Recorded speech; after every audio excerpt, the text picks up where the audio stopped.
എപ്പിസോഡിന്റെ തുടക്കത്തില് നമ്മൾ കാണുന്നത് ഷിനോയെയാണ്. അവന്റെ ഈച്ചകളുമായിട്ട് അവിടെ കളിച്ചുകൊണ്ടിരിക്കുകയാണ്. അപ്പൊ കബൂട്ടോ അവിടേക്ക് വന്ന് അവന്റെ പട്ടിയുമായിട്ട് കളിക്കും. ഇവിടെ ഹിനട്ടക്കുട്ടപ്പി ആവട്ടെ കബൂട്ടോയോട് എന്തോ ഒരു കാര്യം പറയാനായിട്ട് അവനെ തേടി ആ ഒരു കാട്ടിലേക്കും വരും. കട്ട് ചെയ്താ നമ്മുടെ ഇറൂക്ക മാസ്റ്റർ കാണിക്കും. അദ്ദേഹം ഒരുപാട് വലിയ പിള്ളേർക്ക് ക്ലാസ് എടുത്തു കൊടുത്തുകൊണ്ടേയിരിക്കുകയാണ്. സ്ഥിരം ബ്ലേഡിന്റെ ക്ലാസ് ആണ് നമ്മുടെ മാസ്റ്റർ എടുത്തുകൊണ്ടേയിരിക്കുന്നത്. കുഞ്ഞി കുട്ടപ്പന്മാരെല്ലാം ബോറടിച്ച് ഉറക്കം തൂങ്ങിയിരിക്കുമ്പോ ഏതോ ഒരു നിഞ്ച അവിടേക്ക് വന്ന് വളരെ കാര്യമായിട്ട് എന്തോ ഒന്ന് നമ്മുടെ മാസ്റ്ററുടെ ചെവിയിൽ പറഞ്ഞു കൊടുക്കും. ഇറൂക്ക ഒന്ന് വണ്ടടിച്ച് പെട്ടെന്ന് കുട്ടികളുടെ അടുത്ത് പറയും, ക്ലാസ് അവസാനിച്ചു, എല്ലാവർക്കും വീട്ടിൽ പോകാന്ന്. പിള്ളേര് യാഹൂ എന്നൊക്കെ പറഞ്ഞ് പുറത്തേക്ക് ഇറങ്ങി ഓടുമ്പോ പാവം കൊനഹമാരുവിന് ഇപ്പോഴും എന്തോ ഒരു ശോകമാണ്. അവൻ അങ്ങനെ ശോകം അടിച്ച് അവന്റെ ഗ്രാൻഡ് പേയെ കുറിച്ച് ആലോചിക്കും ഹൊക്കാഗെ. അപ്പൊ അതേസമയം ഹൊക്കാഗയുടെ റൂമിൽ നിന്ന് ആളുടെ സാധനങ്ങളെല്ലാം തന്നെ രണ്ടുപേര് പുറത്തേക്ക് കൊണ്ടുവരുന്നുണ്ട്. അതിന് കൊനഹമാരുവിന് കലിപ്പടിച്ച് അവൻ ഓടി അവരുടെ അടുത്തേക്ക് വരും. ഇതൊക്കെ എന്റെ ഗ്രാൻഡ് പേയുടേതാണ്, എങ്ങോട്ടേക്കാണ് ഇതൊക്കെ കൊണ്ടുപോകുന്നതെന്ന് കൊനഹമാരു അവരുടെ അടുത്ത് ചോദിക്കും. ഇതൊക്കെ ഇപ്പൊ ആവശ്യമില്ലാത്ത സാധനങ്ങളാണ്, ഹൊക്കാഗെ മരിച്ചു പോയതുകൊണ്ട് തന്നെ ഇതെല്ലാം സ്റ്റോർ റൂമിലേക്ക് മാറ്റുകയാണെന്ന് അവര് പറയുമ്പോ, മാത്രല്ല പുതിയ ഹൊക്കാഗെ എത്തിയിട്ടുണ്ടെന്ന് പറയുമ്പോ നമ്മുടെ കൊനഹമാരു ആവട്ടെ അവൻ ഷോക്കാവും. പുതിയ ഹൊക്കാഗെ ആള് സിഗരറ്റ് ഒന്നും വലിക്കില്ല, അതുകൊണ്ട് ഒരുപാട് സാധനങ്ങള് എത്രയും പെട്ടെന്ന് അവിടുന്ന് മാറ്റണമെന്ന് പറയുമ്പോ നമ്മുടെ കൊനഹമാരു ആവട്ടെ പുതിയ ഹൊക്കാഗെയോ അതെപ്പോ എന്നൊക്കെ ചോദിച്ച് വണ്ടടിച്ച് നിൽക്കും. നമ്മുടെ കൊനഹമാരു ചാടി വീണ് റൂമിലേക്ക് ഓടുമ്പോ ദാണ്ട് കിടക്കുന്നു അവിടെ ഒരു ആന്റി. അവൻ ഓടി വന്ന് അവളുടെ മുതുകത്ത് കയറിയിട്ട് നീ ആരാണെന്ന് ചോദിക്കും. ഇതെന്റെ ഗ്രാൻഡ് പേയുടെ റൂമാണ്, ഇവിടുന്ന് ഇറങ്ങി പോവാൻ പറയുമ്പോ നമ്മുടെ ആന്റി ആവട്ടെ നോ, ഇതെന്റെ റൂമാണ് പൊന്നെ, നിനക്ക് സ്ഥലം മാറിപ്പോ എന്ന് പറഞ്ഞ് അവൻ അവിടുന്ന് ഓടിച്ചു വിടാൻ നോക്കും. അപ്പൊ അസിസ്റ്റന്റ് ചേച്ചി അവിടേക്ക് വന്ന് എല്ലാവരും വെയിറ്റ് ചെയ്യാണെന്ന് നമ്മുടെ ആന്റിയുടെ അടുത്ത് പറയും. അപ്പൊ നമ്മുടെ കുട്ടപ്പൻ ചാടി ഡോറിനിട്ട് ഒരൊറ്റ തൊഴിതൊഴിക്കുമ്പോ കഥക് ചെന്ന് പാവം കൊനഹമാരുവിന്റെ നെറ്റിക്കിടിക്കും. ആരടാന്ന് ചോദിച്ച് നമ്മുടെ കുട്ടപ്പൻ ഞെട്ടിക്കുമ്പോ കൊനഹമാരു ആവട്ടെ ഇടികിട്ടി ഞാനാ കൊനഹമാരു എന്ന് പറയും. അപ്പൊ കൊനഹമാരു നീ നെറ്റിയിൽ പൊട്ടുവെച്ച ഒരു പെണ്ണിനെ കണ്ടോ? അതിന് കുട്ടപ്പന് കാര്യം പിടികിട്ടി. അവൾ ഇതുവരെ ഹോസ്പിറ്റലിൽ പോയില്ലേ? വില്ലേജിലെത്തിയാൽ ഉടൻ തന്നെ സാസുകയെ ട്രീറ്റ്മെന്റ് ചെയ്യാൻ പോകുന്നായിരുന്നല്ലോ അവള് പറഞ്ഞതെന്ന് കുട്ടപ്പൻ പറയും. അവള് സാധാരണ ആളല്ല, അവളൊരു മെഡിക്കൽ കോപ്സ് ആണ്. മാത്രമല്ല ഇനി മുതല് 5th ഹൊക്കാഗെയും അവളായിരിക്കും എന്ന് പറയുമ്പോ പാവം നമ്മുടെ കൊനഹമാരുവിന് ഒരുപാട് സങ്കടാവും. അവൾക്ക് വമ്പ പവറാണ്, മാത്രമല്ല മാസായിട്ട് അവള് ഫൈറ്റ് ചെയ്യുന്നൊക്കെ കുട്ടപ്പൻ പറയുമ്പോ കൊനഹമാരു ആവട്ടെ നിനക്കെന്താ വട്ടുണ്ടോ, ഒരിക്കലും അവളൊന്നും ആയിരിക്കില്ല 5th ഹൊക്കാഗെ എന്നും പറഞ്ഞ് അവിടുന്ന് ഓടാൻ തുടങ്ങും. കട്ട് ചെയ്ത നെജി അവന്റെ പവർ ഉപയോഗിച്ചുകൊണ്ട് മാസായിട്ട് പ്രാക്ടീസ് ചെയ്തുകൊണ്ടിരിക്കുകയാണ്. അവന്റെ വ്യാഹു കണ്ണൊക്കെ വെച്ച് അടുത്തുള്ള ഓരോരോ സാധനത്തെയായിട്ട് സ്കാൻ ചെയ്യാൻ തുടങ്ങും. അടുത്തുള്ള പക്ഷി, മൃഗങ്ങള്, അങ്ങനെയെല്ലാം. അപ്പൊ അവന്റെ അടുത്തേക്ക് ടെൻ വന്നിട്ട് ഗ്രാമത്തിലേക്ക് സുനൈര് വന്നിട്ടുണ്ട്. അവളാണ് ഇനി മുതൽ 5th ഹൊക്കാഗെ, നമുക്ക് പോയി കണ്ടാലോ എന്ന് അവന്റെ അടുത്ത് ചോദിക്കും. അപ്പൊ നെജി പറയും സോറി, എനിക്ക് ഒരുപാട് പ്രാക്ടീസ് ചെയ്യാനുണ്ട്. കട്ട് ചെയ്താ ഇവിടെ നമ്മുടെ ആന്റി ഒരുപാട് ഫ്യൂഡൽ ആർട്സിന്റെ മുൻപില് ഹാപ്പി ആയിട്ട് ഇരിക്കുകയാണ്. മാത്രല്ല ഒരുപാട് VIPസും അവിടെയുണ്ട്. ഇന്ന് അവള് ഹൊക്കാഗെ ആയി മാറുന്ന ആ ഒരു ചടങ്ങിലേക്ക് കടക്കാൻ പോവാണ്. അപ്പൊ അവിടെയുള്ളവർ പറയും ഇന്നു മുതല് ഇനാഗുറേഷൻ സെറിമണി ആഘോഷിക്കാൻ പോവാണ്. നമ്മുടെ ആന്റിക്ക് അതത്ര പിടിക്കാതെ അതിന്റെയൊക്കെ ആവശ്യമുണ്ടെന്ന് ചോദിക്കുമ്പോ 5th ഹൊക്കാഗെ ആവുക എന്നത് അത്ര നിസ്സാരല്ല, തീർച്ചയായിട്ടും ഗ്രാമം മുഴുവൻ ഇതറിയണമെന്ന് പറഞ്ഞ് വിളംബരം നടത്താനായിട്ട് 2 കിങ്കരന്മാരെയും കൂടെ അപ്പൊ തന്നെ അയക്കും. ഇവിടെ കൊനഹമാരു കറങ്ങി തിരിഞ്ഞ് അവന്റെ ഗ്രാൻഡ് പേയുടെ കല്ലറയുടെ മുൻപിലെത്തി നീ എന്തിനാണ് ചത്തുപോയത്? ഈ പ്രാവശ്യം കൂടെ നിനക്ക് എനിക്ക് വേണ്ടി ജീവിച്ചൂടായിരുന്നോ? എനിക്കിനി നിന്നെ കാണണ്ട എന്ന് പറഞ്ഞ് കൊനഹമാരു ആവട്ടെ അവിടുന്ന് ഓടി അങ്ങ് പോകും. എല്ലാം കഴിഞ്ഞ് നമ്മുടെ ആന്റി ടയേർഡായിട്ട് കിടക്കാനായിട്ട് പോകുമ്പോ കുട്ടപ്പനാവട്ടെ അവളുടെ മുൻപിൽ വന്ന് നിൽക്കും. നീ ഒരിക്കലും ഞാൻ പറയുന്നത് ശ്രദ്ധിക്കാറില്ല, പക്ഷെ ഇപ്പോഴെങ്കിലും നീ എന്റെ കൂടെ വരണം. നമുക്ക് എത്രയും പെട്ടെന്ന് സാസുകേനെയും കാക്കാഷീനെയും ലീനെയും ചികിത്സിച്ച് റെഡിയാക്കണം. നമ്മുടെ ആന്റിക്ക് മരിച്ച മതിന്നാവും. എന്റെ അപ്പനും അമ്മനെ കഴിഞ്ഞ് മോശമാണല്ലോ നീന്നും പറഞ്ഞ് കുട്ടപ്പന്റെ കൂടെ ആശുപത്രിയിലേക്ക് പോകാനായിട്ട് നമ്മുടെ ആന്റി റെഡിയാവും. അപ്പൊ അതേ സമയത്ത് നാറയും അവന്റെ അപ്പനും അങ്ങോട്ടേക്ക് വരുന്നുണ്ട്.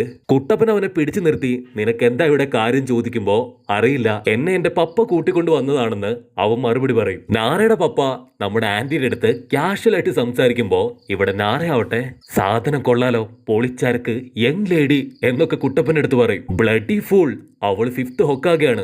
മാത്രമല്ല നിന്റെ മുത്തശ്ശിയുടെ പ്രായം ഉണ്ടാവും ആ തള്ളയ്ക്കെന്ന് നമ്മുടെ നറൂട്ടോ പറയും. ആന്റി ബായ് ഒക്കെ പറഞ്ഞ് ഹോസ്പിറ്റലിലേക്ക് പോകുമ്പോ കുട്ടപ്പനാവട്ടെ അവളുടെ പുറകെ തന്നെ ഓടും. അപ്പൊ നാറയുടെ പപ്പ അവന് പറഞ്ഞു കൊടുക്കും, അതാണ് 5th ഹൊക്കാഗെ. ഈ വേൾഡിൽ തന്നെ ഏറ്റവും സ്ട്രോങ്ങസ്റ്റ് ആയിട്ടുള്ള ലേഡിയും അവരാണ്. പക്ഷെ നമ്മുടെ നാറയ്ക്ക് അത് തീരെ പിടിക്കില്ല. കാരണം ഓൾറെഡി അവന് ലേഡീസിനെ ഇഷ്ടമല്ല. അപ്പൊ അവന്റെ ഡാഡി പറയും, പെണ്ണുങ്ങൾ ഒരുപാട് നല്ലവരാണ്, അവരില്ലെങ്കിൽ നീ പോലും ഉണ്ടാവൂല. അവർക്കൊരാളോട് ഇഷ്ടം തോന്നിയാല് തീർച്ചയായിട്ടും അവർ ആത്മാർത്ഥമായിട്ട് സ്നേഹിച്ച് അവരുടെ കൂടെ നിൽക്കും. ശരിക്കും എന്റെ പ്രായമൊക്കെ എത്തുമ്പോ നിനക്കെല്ലാം മനസ്സിലാകുന്നു പറയുമ്പോ ഇവിടെ നാറയാവട്ടെ വണ്ടറടിച്ച് അപ്പനെ നോക്കി നിൽക്കും. നീ കൂടുതൽ ആലോചിക്കണ്ട, നമുക്ക് വന്ന പണി എടുക്കാന്ന് പറഞ്ഞിട്ട് അവനെ കൂട്ടിക്കൊണ്ടു പോകും. എത്രയും പെട്ടെന്ന് നമ്മൾ വന്ന പരിപാടി തീർത്തില്ലെങ്കിൽ അമ്മയുടെ വായിന്ന് നല്ലത് കിട്ടുമെന്ന് പറയുമ്പോ നമ്മുടെ നാറയാവട്ടെ അവന്റെ ഉള്ളില് ചെറുതായിട്ടൊരു ചിരി വരും. പക്ഷെ ഞാൻ കണ്ടിട്ടുള്ള പെണ്ണുങ്ങളെല്ലാം വളരെ ഇറിറ്റേറ്റിംഗ് ആയിരുന്നു. ഈനോ, സാക്കുറ ഇവരെ ഒന്നും സഹിക്കാൻ വലിയ പാടാണെന്ന് നമ്മുടെ ആൾ ആലോചിക്കും.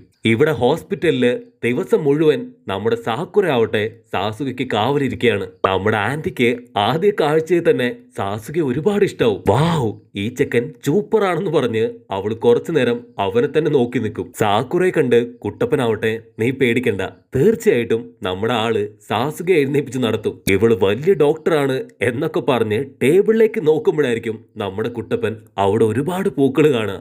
അപ്പൊ ഇടയ്ക്കിടയ്ക്ക് നമ്മുടെ പെണ്ണ് സാസുകയെ കാണാൻ വരുന്നുണ്ട് എന്ന് കുട്ടപ്പന് പിടികിട്ടും. ആന്റി സാസുകയുടെ കൈ പിടിച്ച് നിനക്ക് എത്രയും പെട്ടെന്ന് റെഡിയാവുമെന്ന് പറഞ്ഞ് ട്രീറ്റ്മെന്റ് ആരംഭിക്കുമ്പോ ഞൊടിയിടയില് നമ്മുടെ ചെക്കൻ കണ്ണു തുറക്കും.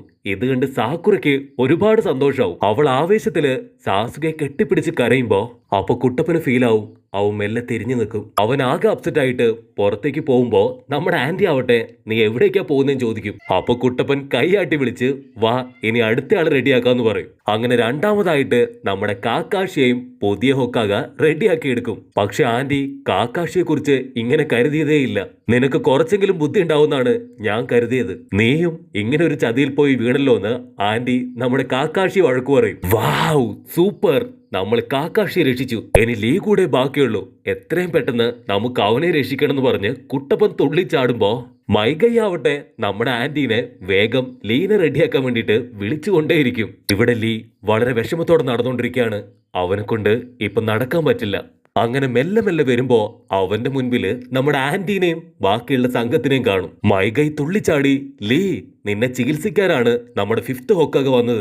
ആന്റി പറയും, കുട്ടപ്പ നീ എത്രയും പെട്ടെന്ന് ഇറൂക്കയെ പോയി കാണാൻ. ഇത് കേൾക്കേണ്ട താമസം നമ്മുടെ കുട്ടപ്പനാവട്ടെ ഇറൂക്കയുടെ അടുത്തേക്ക് ഓടും. കുട്ടപ്പനെ ഒഴിവാക്കാൻ കാരണം ഇത്തരത്തിലുള്ള വലിയ ട്രീറ്റ്മെന്റ് ചെയ്യുമ്പോ അവിടെ കുഞ്ഞി കുട്ടപ്പന്മാര് ആരും നിൽക്കാൻ പാടില്ല. ഇറൂക്കയും കുട്ടപ്പനും വഴിനീളെ നടന്ന് പരസ്പരം ഊട്ടിയൊക്കെ വിട്ട് കുശലമൊക്കെ പറഞ്ഞ് ഹാപ്പി ആയിട്ട് നിൽക്കും. മാത്രല്ല നമ്മുടെ കുട്ടപ്പൻ 5th ഹൊക്കാഗയെ കുറിച്ച് ഒരുപാട് പോസിറ്റീവ് കാര്യങ്ങള് ഇറൂക്കയ്ക്ക് പറഞ്ഞു കൊടുക്കും. അപ്പൊ ലോങ് ഷോട്ടില് നമ്മുടെ കൊനഹമാരും ആവട്ടെ ഇതെല്ലാം കേട്ട് കുട്ടപ്പനോടും ഒരുപാട് ദേഷ്യത്തില് അവന്റെ പല്ലെറുമി അങ്ങനെ നിൽക്കും. ഇവിടെ ഇറൂക്കയ്ക്ക് നമ്മുടെ കുട്ടപ്പനെ ഓർത്ത് ഒരുപാട് അഭിമാനമാണ്. അപ്പൊ ഇറൂക്ക ഒരുപാട് കാര്യങ്ങള് നമ്മുടെ കുട്ടപ്പന് പറഞ്ഞു കൊടുക്കാൻ ആരംഭിക്കും.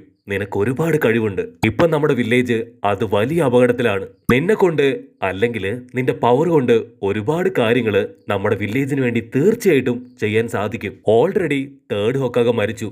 കൂടെ ഒരുപാട് ഷിനോബീസും നമ്മുടെ ഗ്രാമത്തിന് അസറ്റുകളായിട്ടുള്ള ഒത്തിരി പേരും നമുക്ക് നഷ്ടപ്പെട്ടു പോയി. അതുകൊണ്ട് തന്നെ ഗ്രാമം ഇപ്പോൾ വലിയ വെല്ലുവിളിയിലാണ്. നമുക്ക് ഒരുപാട് കാര്യങ്ങൾ എത്രയും പെട്ടെന്ന് ചെയ്തു തീർക്കാനുണ്ട്. നിനക്ക് ഒരുപാട് ദൂരം ഇനിയും പോകാനുമുണ്ട്. മാത്രമല്ല മറ്റ് ഗ്രാമങ്ങള് നമ്മളിപ്പോ ഇത്രയും വീക്കാണെന്ന് അറിയുകയാണെങ്കിൽ തീർച്ചയായിട്ടും ഈ ഒരു സന്ദർഭം മുതലെടുത്ത് നമ്മളെ അറ്റാക്ക് ചെയ്യാനും താഴ്ത്തിക്കെട്ടാനും സാധ്യത വളരെ കൂടുതലാണ്. നമ്മുടെ കാക്കാഷിക്ക് ഓൾറെഡി ഒരുപാട് കാര്യങ്ങൾ ചെയ്യാനുണ്ട്. ഈ ഒരു അവസ്ഥയിലും അവനത് ചെയ്യണമെന്ന് പറയുമ്പോ നമ്മുടെ കുട്ടപ്പൻ ഓ സാഡ്. അതിന് ഇറൂക്ക ടെൻഷനായിട്ട് അവൻ മാത്രമല്ല അവന്റെ ഒപ്പം നീ കൂടെ എല്ലാ കാര്യങ്ങളും ചെയ്യണം. ഓക്കെ, എല്ലാം ഞാൻ ചെയ്യാം. പക്ഷെ അതിനു മുൻപ് ഞാൻ ഈ നൂഡിൽസ് തിന്നട്ടെ എന്ന് പറഞ്ഞ് കുട്ടപ്പൻ ഇപ്പോ നൂഡിൽസ് തട്ടാൻ തുടങ്ങും. കട്ട് ചെയ്ത ഹോസ്പിറ്റലിലെ ലീനെ ഒരു ടേബിളിൽ കിടത്തിയിരിക്കുകയാണ്. അവൾ അവന്റെ മുഖത്തൊക്കെ പിടിച്ച് എന്തൊക്കെയോ ചെയ്യുന്നുണ്ട്. ഒടുവില് അവന്റെ സ്പൈനലിൽ തൊടുമ്പോ നമ്മുടെ ആന്റി ഷോക്കായി പോവും. കാരണം ഇനി ഒരിക്കലും അവനെ കൊണ്ട് ഒരു ഷിനോബി അവൻ സാധിക്കില്ല. കാരണം അവന്റെ എല്ലാ ഞരമ്പുകളും എല്ലുകളും പൊടിഞ്ഞുപോയി. ഇവനെ കൊണ്ട് ഒരിക്കലും ഇനി ഒരു മിഷനും ഇവന്റെ ഈ ഒരു ആരോഗ്യസ്ഥിതി വെച്ച് ഒരിക്കലും ചെയ്യാനാവില്ല. ലീക്ക് ഒരുപാട് വിഷമാവാണ്. അത്രയും ദിവസം വേദന എടുത്തതില് അവന് വിഷമമില്ല. ഇപ്പോഴാണ് അവനത് കൂടുതൽ വിഷമായത്. അതിന് മൈകൈ ദേഷ്യപ്പെട്ട് പറയും, നീ സുനയ്യ അല്ല, അവൾ ഒരിക്കലും ഇങ്ങനെ പറയില്ല, എനിക്ക് തീർച്ചയാണെന്ന് മൈകൈ പറയുമ്പോ അസിസ്റ്റന്റ് ചേച്ചി അവനെ ആശ്വസിപ്പിക്കും. നമ്മുടെ ആന്റി ആവട്ടെ ഒരേ ഒരു പ്രതീക്ഷ മാത്രം അവശേഷിക്കുന്നുണ്ട്, വലിയൊരു ഓപ്പറേഷൻ. പക്ഷെ അത് വളരെയേറെ കോംപ്ലിക്കേറ്റഡ് ആണ്. ഇൻ കേസ് ഓപ്പറേഷൻ ഫെയിൽ ആയാല് തീർച്ചയായിട്ടും അവൻ മരിച്ചു പോകും. അപകടത്തിന് ശേഷവും അവന്റെ അസുഖം മാറാനായിട്ട് അവൻ വീണ്ടും പ്രാക്ടീസ് ചെയ്തു, ഒരുപാട് മരുന്നുകൾ കഴിച്ചു. പക്ഷേ അതുകൊണ്ടൊന്നും യാതൊരു പ്രയോജനവും ഉണ്ടായില്ല. ആന്റി ആവട്ടെ, നീ ലൈഫിൽ ഒരു ഷിനോബി ആകുന്നതിന് പകരം മറ്റെന്തെങ്കിലും ആയിത്തീരാനായിട്ട് ട്രൈ ചെയ്യാൻ അവന്റെ അടുത്ത് പറയും. അവൻ ഒരുപാട് സങ്കടമായിട്ട് ഇനി ഇതിനെക്കുറിച്ച് എന്നോട് സംസാരിക്കരുതെന്ന് പറഞ്ഞ് പതിയെ പതിയെ ഞൊണ്ടി ഞൊണ്ടി പുറത്തേക്ക് നടക്കും. ഇന്നല്ലെങ്കിൽ നാളെ തീർച്ചയായിട്ടും അവൻ യാഥാർത്ഥ്യം ഉൾക്കൊള്ളുമെന്ന് ആന്റി പറയുന്നതോടുകൂടെ ഈ ഒരു എപ്പിസോഡും അവസാനിക്കുന്നു. എപ്പിസോഡ് ഇഷ്ടപ്പെടുകയാണെങ്കിൽ ലൈക്ക് ചെയ്യാനും കമന്റ് ചെയ്യാനും ഷെയർ ചെയ്യാനും മറക്കല്ലേ. അടുത്തൊരു അടിപൊളി എപ്പിസോഡായിട്ട് കാണുന്നവരെ it's me with Mallu episode.